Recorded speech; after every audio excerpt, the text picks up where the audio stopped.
बिटियावाता चूड़िया के मोल करे चूड़िया के मोल पूछे। अहो माई कहवा के गोरी रे बिटियावाता चूड़िया के मोल करे चूड़िया के मोल पूछे। मोल करत मम्मी देखली मोल करत पापा देखला।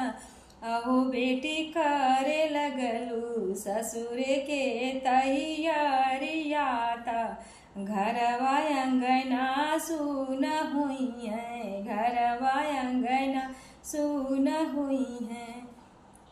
कहवा के लाल चूड़िया कहवा के पियर चूड़िया रहो माई कहवा के गोरी रे बिटियावाता चूड़िया के मोल पूछे चूड़िया के मोल पूछे। अहो माई कहवा के गोरी रे बिटियावाता चूड़िया के मोल करे। मोल करत चाची देखली मोल करत चाचा देखला। अहो बेटी करे लगलू ससुर के तैयारियाता घरवा मोर सुन भैले घरवा मोर सुन भैले।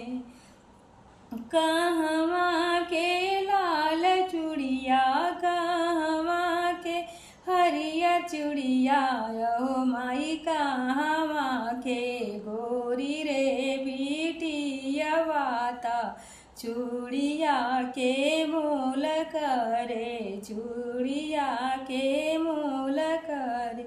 मोल करत भाभी देखली मोल करत भैया देखला। अहो बहिनी करे लगलू ससुर के तैयारियाता घरवा अंगना सुन हुई है घरवा मोर सुन हुई है अंगना मोर सुन हुई है।